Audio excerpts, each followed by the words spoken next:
दर्शकबिन नमस्कार, म लालु चौधरी। आज म यो विजयनगर गाउँपालिकाको कार्यालयमा आइपुगेको छु। मैले 2-3 चोटि यहाँ धाउँदा पनि यहाँका कार्यालय प्रमुखसँग भेट पनि भएन। आज पनि आउने बित्तिकै 5 मिनट अगाडि नै उहाँ गइसक्नु भएको छ।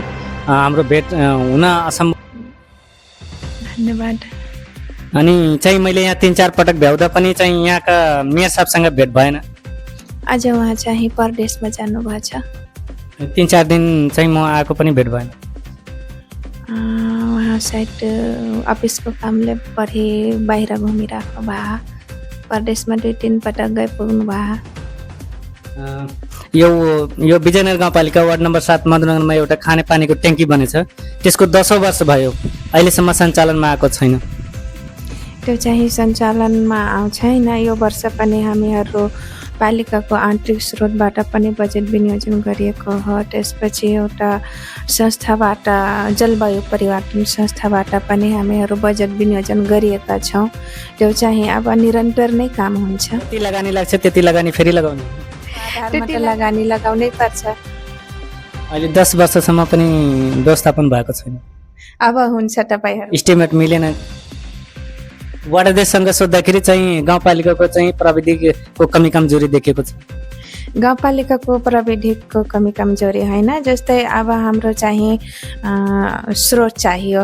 यदि बजेट विनियोजन छ, बजेट छ भने त बजेट छ भन्नुभएको छ। बजेट छ तर यो वर्ष त अब काम हुन्छ नि। फेरि चाहिँ पिछलो वर्षदेखि चाहिँ घर भत्काउने अनि खाल्टो खन्ने काम मात्रै भ्याइ होइन, त्यस्तो हुँदैन, काम त हुन्छ।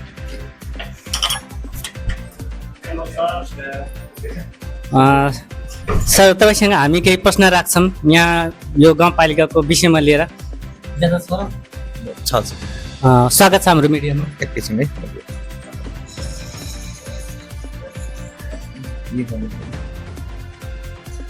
स्वागत छ सर। धन्यवाद। यो हामी चाहिँ पटक पटक यो कार्यालयमा देख्दाखेरि चाहिँ यहाँका जुन मेयर साहबजी हुनुहुन्छ, गोपाल थापा मगरज्यू, उहाँसँग हाम्रो 3-4 पटक भ्याउँदा पनि भेट भएन। सर अब अफिसमा भन्दा पनि बाहिर फिल्डमा बढी घुम्नुहुन्छ क्या, त्यो भएर नि अहिले पनि प्रदेशमा योजना। यो विजयनगर गाउँपालिका वार्ड नम्बर 7 मा 10औं वर्षदेखि खानेको पानीको ट्याङ्की बनेको छ, तैले अहिलेसम्म सञ्चालनमा आएको छैन, किन हो? त्यो गेडोजतको खानेपानीको कुरा गर्नु होइन, वार्ड नम्बर 7 मधुनगरको सञ्चालनमा छैन। त्यो एउटा गेडोजतको चाहिँ हामीले त्यो अहिले अब यो गर्ने भनेको त्यो प्राविधिक हाम्रो जनशक्ति गेडोजतमा खानेपानी होइन, त्यो सिँचाइको चाहिँ बोरिङ लागेको छ। गेडोजतको सिँचाइको बोरिङ सिँचाइ मसिन हो। सिँचाइ तपाईँलाई थाहा छैन र? अनि वार्ड नम्बर 7 मधुनगरको अब मलाई यहाँको पुरै भूगोल त मलाई अझै पनि थाहा छैन होइन। त्यसो गर्दाखेरि अब मधुनगरमा त्यस्तो समस्या रहेछ भने हेरौँला। अनि हाम्रो चाहिँ एउटा चाहिँ खानेपानी छ भने त्यो 7 नम्बर वडामा एउटा खानेपानी छ भनेर हेर्न गएको थियौँ। त्यो चाहिँ अब अहिले बनाउने भन्ने पनि छ। त्यसमा चाहिँ हाम्रो भइसक्ने थियो, प्राविधिक जनशक्ति नभएको कारणले गर्दा खोजिरहेको छौँ बाहिरबाट कतैबाट हायर गरेर भए पनि गर्ने भनेर। एटलिस्ट एउटा यहाँका जनतालाई खानेपानी आवश्यकता छ कि नै वार्ड नम्बर 7 मा? छ, नहुने भन्ने त कुरै रहेन होइन। अनि 10 वर्षदेखि टङ्की त्यो बनेको मात्रै छ। त्यो फोटो खिचाउनको लागि हो कि सोको लागि मात्रै हो? होइन, फोटो खिचाउन र सोको लागि भन्दा पनि त्यो खास खानेपानी बनाउनकै लागि। त्यो खानेपानी चाहिँ पहिला चाहिँ जिल्लाको खानेपानी सिँचाइ डिभिजन कार्यालय खानेपानी कार्यालयले गरे रहेछ। अब त्यसपछि चाहिँ अब स्थानीय तहलाई त्यो हस्तान्तरित प्रोजेक्ट होइन, त्यसको मर्मत गर्ने सम्भार गर्ने सबै काम उसैको हो। तर उहाँहरू पनि त्यो काम गर्न त्यति उत्सुक हुनुहुन्न। हामीले त जिल्लाको खानेपानीसित पटक पटक भनेको छौँ, हामीसँग पैसा छ, हामीले गर्छौँ, हजुरहरूले इस्टिमेट गरेर प्राविधिक सहयोग गर्नुहोस् भन्दाखेरि उहाँहरूले होइन, हामी मिल्दैन। हुन्छ सर, हामी प्राविधिकमा पनि जान्छौँ, हामी प्राविधिकसँग पनि सोध्छौँ। धन्यवाद है सर।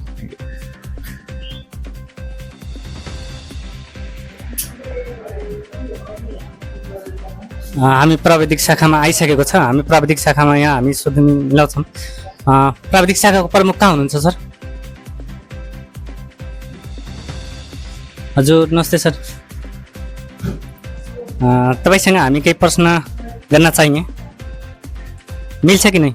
मिल्छ। स्वागत छ। धन्यवाद। यो विजयनगर गाउँपालिका वार्ड नम्बर 7 मा मधुनगरमा जुन खानेपानीको टङ्की बनेछ त्यो 10औं वर्ष भइसक्यो, अहिलेसम्म सञ्चालनमा आएको छैन, किन हो?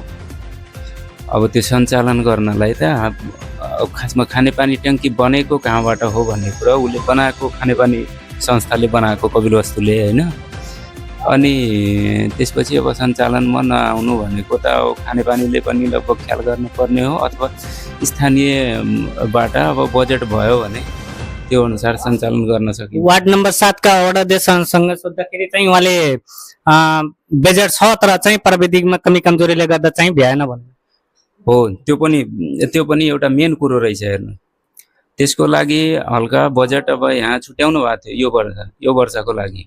त्यसपछि खानेपानीलाई पत्र पठायौँ इस्टिमेट गरिदिनलाई, किनकि अब कस्तो हुन्छ भन्दाखेरि विभागमा जाने हो भने सडक विभागले सडक मात्रै हेर्छ हेर्नु, खानेपानीमा जाने हो भने खानेपानी मात्रै हेर्छ, सेनिटरीमा जाने हो भने सेनिटरी मात्रै हेर्छ होइन। स्थानीयताको अब प्राविधिकको पीडा लगभग कसैले बुझ्न पनि खोज्दैन। अब हामीले खानेपानीको त्यति विज्ञता नभएको हुनसक्छ नि त खानेपानी सम्बन्धी। त्यसले गर्दाखेरि इस्टिमेट गरिदिनको लागि हामीले पत्र पठाएको थियौँ। त्यहाँ इस्टिमेट कहाँबाट बन्छ? तपाईँहरूको यहीँ गाउँपालिकाबाट तपाईँहरू बनाउने हो कि अर्को अन्त बनाउने? यतैबाट बनाउन सक्ने भए त यतैबाट बनाउँथ्यौँ। खानेपानी सम्बन्धी अब त्यसमा विज्ञ हुन पर्यो, त्यसको अब पाइपहरूको साइजहरू, त्यसपछि त्यसको ट्याङ्कीको क्यापासिटी, अनि त्यसपछि त्यसको हेड क्यालकुलेसनहरू डिपिआर भएर काम भयो होला हुँदाखेरि खानेपानीबाट। त्यसले गर्दाखेरि त्यो सबै क्यालकुलेसन नगरिकन डाइरेक्ट अब हावातालमा त त्यो पाइपहरूको इस्टिमेट गर्न भएन। 10 वर्षसम्म अहिले हावासाल भएन र के फोटोको लागि कि देखाउनको लागि मात्रै त्यहाँ यत्रो करोडको लगानी लगाएर मात्रै राख्दै हुन्छ र यत्रो करको पैसा दुरुपयोग भयो कि भएन? त्यो अब प्राविधिकसित सम्बन्धित क्वेसन सोध्नु होइन। त्यसको बारेमा हाम्रो विज्ञता नभएको कारणले हामीले चाहिँ इस्टिमेट गर्न सकिरहेको छैनौँ। त्यो चाहिँ पत्र पठाएको थियौँ, उसले पनि पत्रको रिप्लाई पनि दिए छैन, खानेपानीबाट रिप्लाई पनि आएको छैन, इस्टिमेट पनि गरिदिए छैन।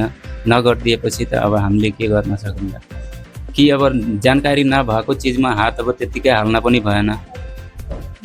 मैले पनि 3-4 दिनदेखि अस्ति पनि आएको थिएँ, तपाईँसँग भेट भएको थियो होइन? 3-4 पटक भ्याउँदा पनि यहाँका कार्यालय प्रमुखसँग भेट्नुहुन्न।